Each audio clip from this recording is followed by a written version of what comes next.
When people are the engine of your business, we fine-tune their performance to maximise your profits. Hi, I'm Hitesh Patel, Performance Improvement Coach at Exerting Training.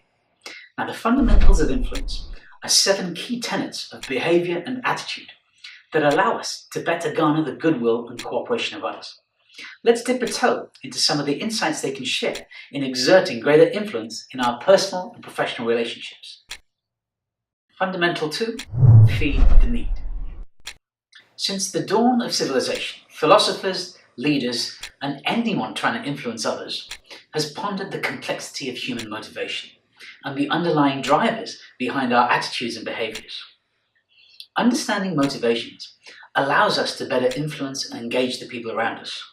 So wouldn't it be useful to have a framework that gives us an insight to those motivational drivers? Fundamental 2, feed the need, is based on a popular theory called Maslow's hierarchy of needs, which suggests that humans are driven by 5 sequential stages of physiological and psychological need that are governed by a combination of their life circumstances, social standing, and egotistical maturity. Fundamental 2, feed the need, suggests that leaders and influencers in business can gain the trust, goodwill, and favourable cooperation of others by feeding their Maslowian need and enabling their progression along the suggested hierarchy. Now, these are the fundamental insights that underpin Exerting Training's leadership and selling skills programs, which explore them at greater length and in greater depth.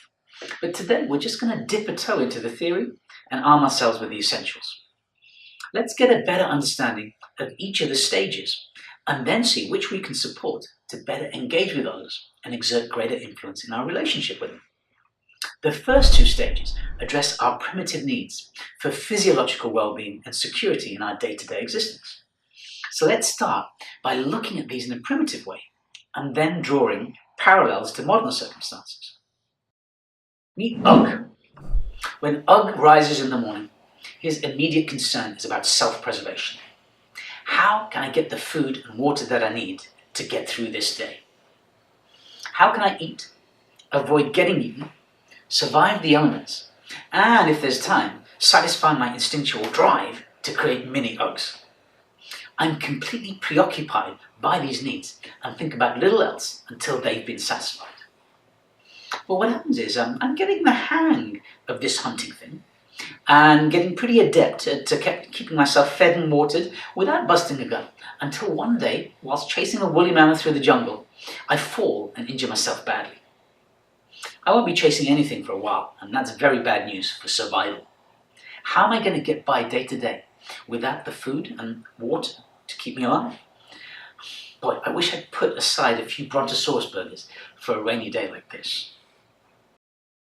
Ugg now needs the security of longer-term survival.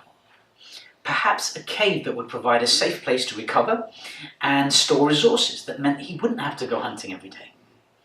Or perhaps a group of Ugg buddies that would protect and look out for each other, especially when under threat or feeling vulnerable. With the fear of uncertainty alleviated, Ugg can feel the security of longer-term survival, especially in the event of short-term calamities like hunting injuries. So what starts to happen is, with better provision for food on the table and a roof over his head, Ugg finds that he has a lot more time on his hands. And one day, as he's strolling back from a less than perilous day in the jungle, he notices a certain someone down by the swamp, foraging for berries. Hello, Ugmela.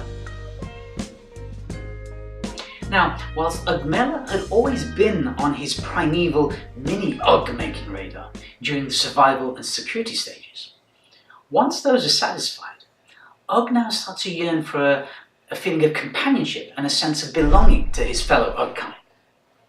Hey, Ugmela, when you're done foraging today, why don't you come over to my cave tonight?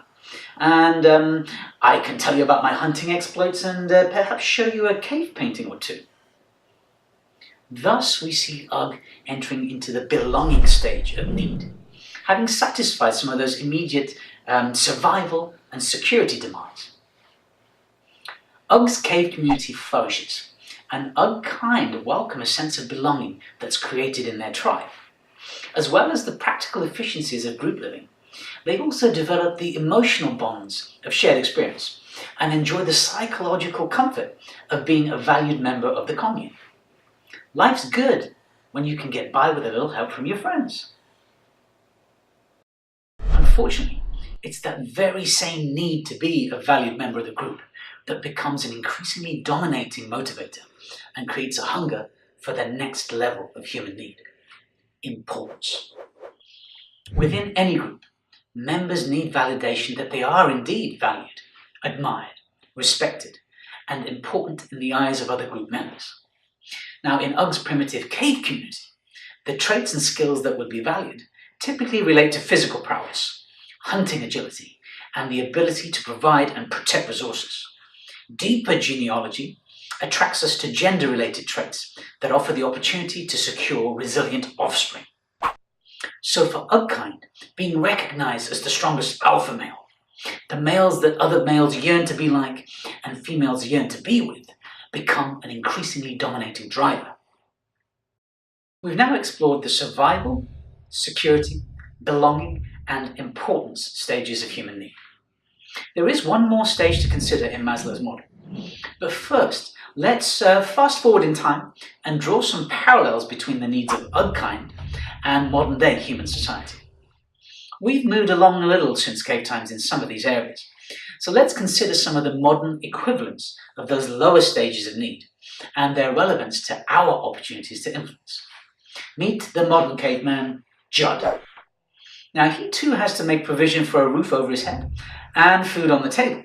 But thankfully, he has a few more options than having to head out to the jungle and hunt down his prey. His jungle is the modern workplace, and his hunt a focus on being able to generate income to buy some of the resources required for his survival needs. Usually, this will involve some kind of paid work that utilizes skills Judd has developed.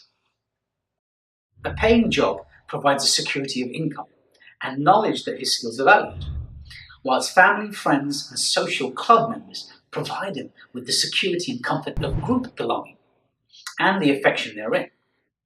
Now, work takes up a lot of Judd's time, but it has the potential to feed many of his evolving Maslowian needs, alongside the community tribes that he connects with in personal life. Whilst Judd remains healthy and skilled, his lower level needs can be readily satisfied, and that's when his emotional and egotistical needs start playing a more domineering role in his motivational drive. But one underlying need that hasn't changed is Judd's instinctual desire to assert his procreating power, let's call it. And this drives his search for opportunities to sow his DNA. I really must stop doing that. To sow his DNA with sexual partners who may be attracted by his personal strengths. In modern times, this is driven less by the need to create mini-Judds and more intertwined with Judd's egotistical and emotional need for admiration, security, and affection. The Judds and Judys in his work, family, and community tribes form a peer group of belonging, where many of Judd's psychological needs start having a greater bearing on his attitudes, behaviors, and motivations. Whilst we all yearn for the acceptance and belonging provided within the group, it becomes increasingly important that we're recognized within the group for strengths, attributes, and skills that others consider admirable and important in asserting the brand of the group and the tribe, and its standing within the wider society of groups. Manifestations of success within our tribe become the aspirational benchmarks that fuel individual motivation and reinforce our burning need for importance.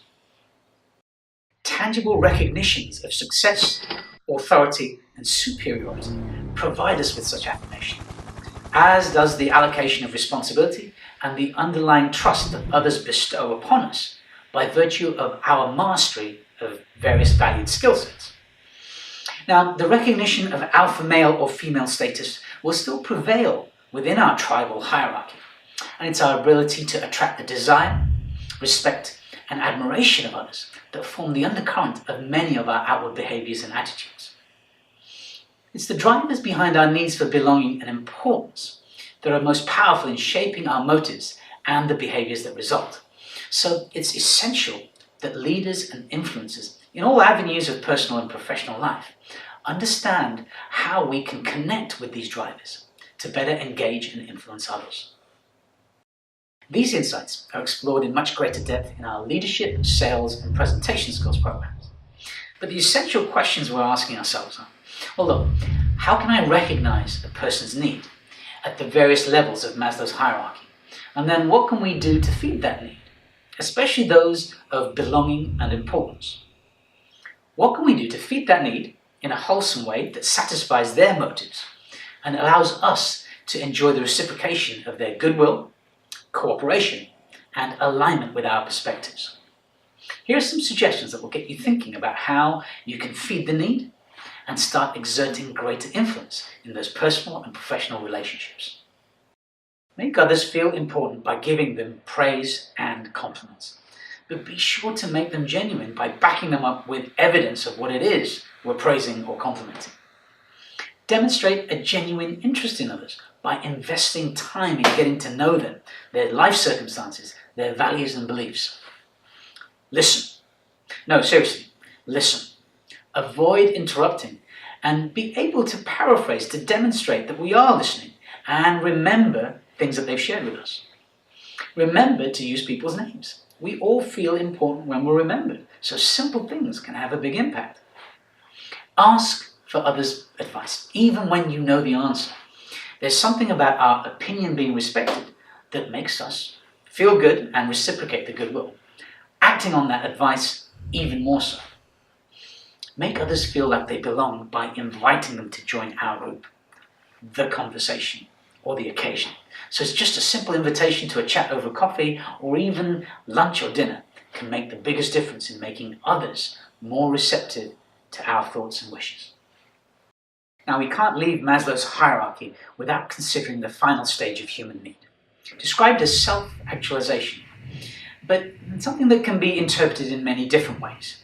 Most of them do point to a state of being that liberates the individual from the politics of group subscription and allows them to lead a more intentional life based on a deeper self-awareness of their strengths, purpose, and ability to derive the greatest self-fulfillment from their life experiences. Now, this is definitely the most fascinating stage of human need that requires more than just a dipping of toes to fully appreciate. But if you do want to dive right in and explore these insights further, subscribe to this channel, visit our website, and when the time is right, give us a call at Accelerate Training. Enjoy the rest of your day. Fundamental 2, feed the need.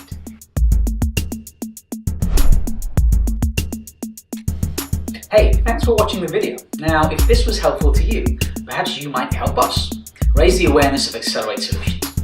Give us a like, a share, perhaps tell a colleague or two about these free resources, or leave us a comment down below. Thank you.